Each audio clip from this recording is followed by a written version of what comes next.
check, it's exactly 9 p.m. Good evening, viewers. Thank you for tuning in to UCU Focus. It's the 25th of October. I'm Angela Kimrembe. And Joel Quizera. First, the headlines. Vetting process in progress. Marburg threat under control. Construction in Mukono affects the environment. Students' businesses progressing. UCU develops online student hub. UCU students use talent for entertainment. And in sports, UCU prepares for the Inter-East African Games. Now the news in detail.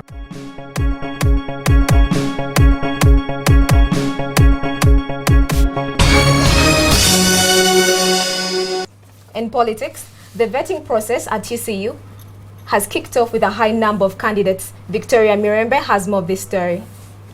The Electoral Commission of Uganda Christian University yesterday evening made public the names of the Guild presidential aspirants. This information marked the beginning of the Guild campaigns. From the vetting process, there were 4 candidates that emerged viable for this position. But the vetting process seemed to have been strained this year because of a few incidences last year that involved the forging of documents by one of the Guild aspirants.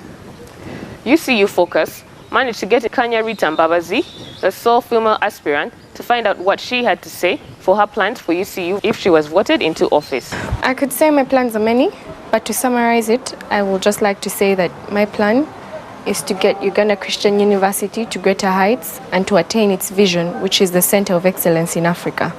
And by doing this, it's all starts with putting the students as first priority, because they're the ones students make up a university. Without the students, the university is just made up of an administration whose plans of attaining a center of excellence in Africa are not possible.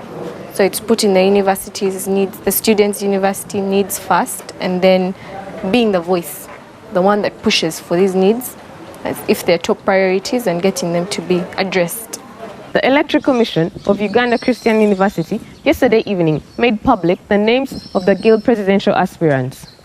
This information marked the beginning of the Guild campaigns. For UCU Focus, I am Mirembe Victoria Mutumba. Thank you, Victoria. Moving on to health, Uganda Christian University has stepped up the awareness campaign against the Marburg threat. Despite the high population at the university, the Island Gulping Health Facility Management assures the public for farm control if the disease hits the campus. Our friend Claire Ainembabazi has more of this story.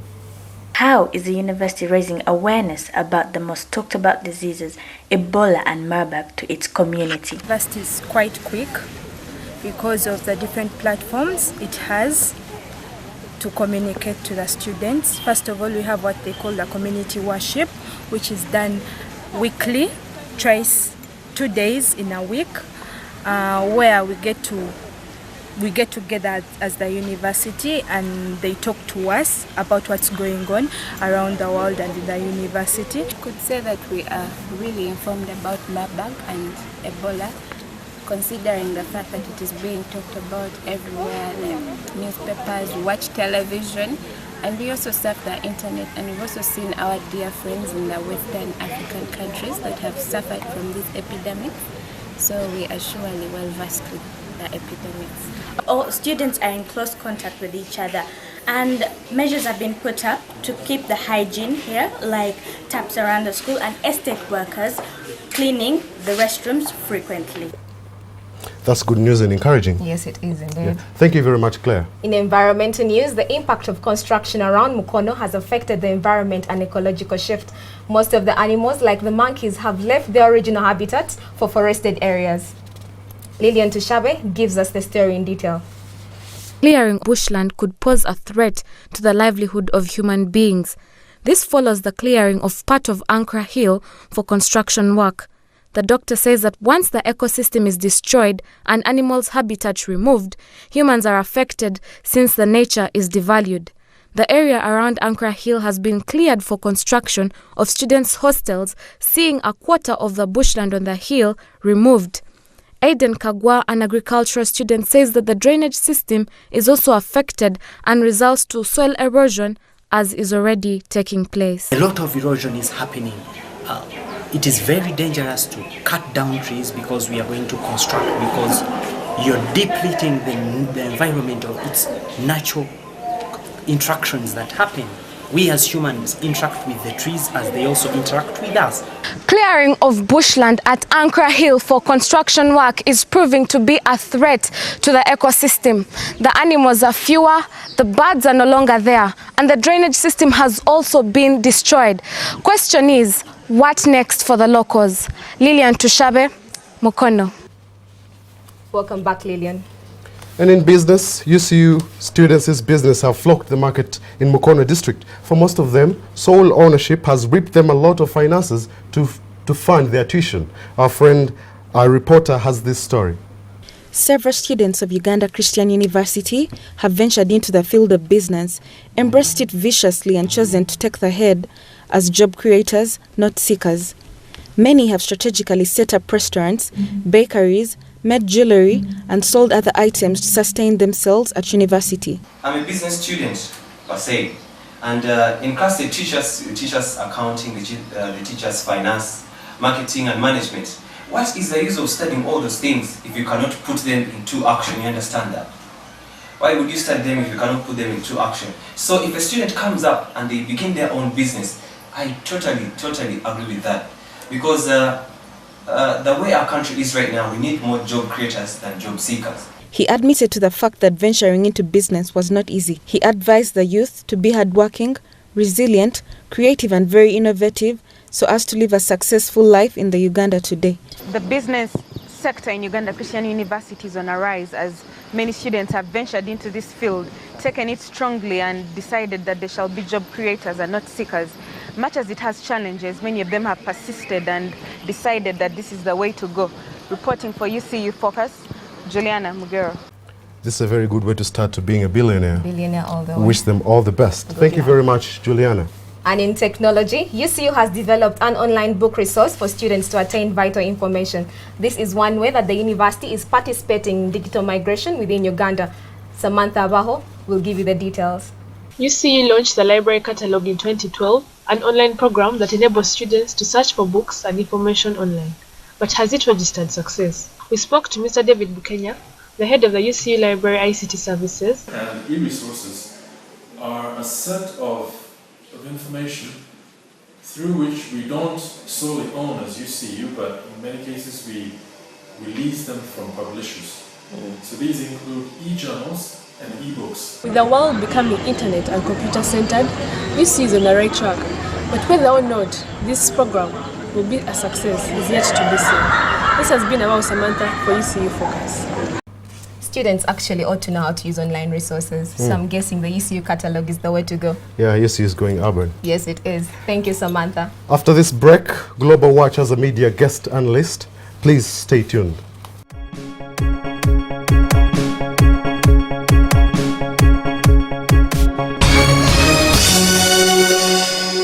Well, good evening and welcome to this segment, Global Watch. In studio with me is our International Media Watch analyst. I'll let her introduce herself. Good evening, viewers. My name is Sarah Lagot Odwong. I'm from the International Agency for Global Cooperation. Thank you for having me here tonight. Okay, so thank you for coming. So what are the main issues on the globe as we speak? There are very many issues currently plaguing the globe. You can look at the Ebola crisis that has gone from just a West African crisis to a global phenomenon. There's the ISIS crisis in Syria and parts of northern Iraq. There's the Crimea crisis in Ukraine. Crimea wants to break off from Ukraine, and the government of Russia, backed by Moscow, is, it's also aiding that crisis. Okay, so let's major on the Ukraine and Crimean crisis. So what is the main reason that Crimea is giving for breaking away from Ukraine? Crimea wants to be its own independent state. It does not want to be under the jurisdiction of Ukraine. I will give you a case example of Buganda. Buganda wants to break away from the whole of Uganda. They're demanding for federal. So it's the same thing as Crimea is doing. Crimea wants to break off from Ukraine and form its own independent state. Does Russia have something to do with this breakup of Crimea from Ukraine? Well, Crimea is being backed by Vladimir Putin, the president of Russia. And President Vladimir Putin has a stake in the instability of Ukraine. The current president of Ukraine is pro-Western. He's allied to the United Kingdom, to the United States, and to other Western powers like France. And Vladimir Putin wants the government of Ukraine and Crimea in particular to be allied to pro-Russian politicians. Okay, so the media says that Russia is willing to pay the residents of Crimea if they joined and became part of Russia. Is this true? And what do you have to say about it? Yes, it's been, indicated in the media. These reports have come out in the media, but I cannot ascertain for sure if it's a very accurate fact.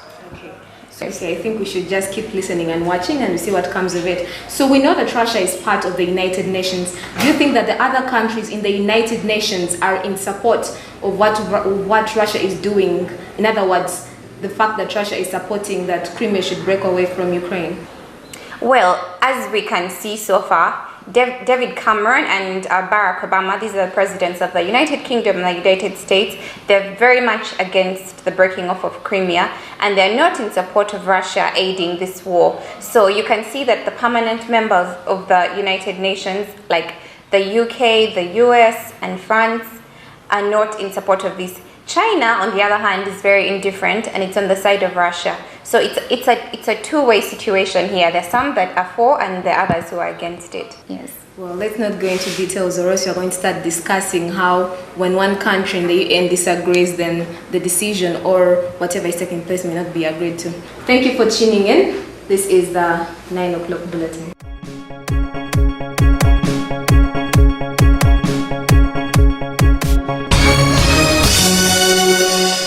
Welcome back from the Global Watch segment. This was a really interesting topic. Yes, it was indeed. Why do countries really have to keep on breaking up? Let's leave that for discussion to the audience. Back to the news. In entertainment, loan music seemed to originate from incompatible worlds, but Timothy Muhumuza, aka Code, a law UCU student, is able to cope with the two.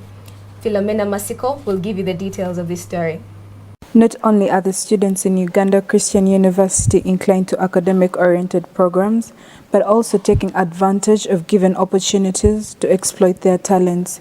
Events like Worship Night and Culture Gala and others lay a platform for these students to show off their talents. Artists like Benazir and Makwadulo, who have emerged on the Ugandan musical scene through their hip-hop genre of music, happen to be part of the Uganda Christian University team. After having a brief talk with Cord, also known as Muhumuza Timothy, a fourth-year law student and a renowned hip-hop artist, he admits to the idea of his music taking him places, creating him a wide fan base, and using it to inspire his fellow youths. He also explains how he is able to balance his academics and the music in one way or another, not forgetting to acknowledge the support he gets from the UC community as a whole. Basically, live life. Don't get caught up in opinions and views of so many other people. Create, if there's a way, create your own opinion, create your own views, because that's the best way to live. Despite the busy schedules and the tight academic programs that the students are entitled to follow, they still are able to exploit and show off their talents to perfection. Reporting for UCU Focus, Philomena Masco. Thank you so much, Philomena. Well, this brings us to the end of our bulletin. Thank you for tuning in. I'm Angela Kemrembe. And Joel Kwizera. Have a good evening. Thank you very much.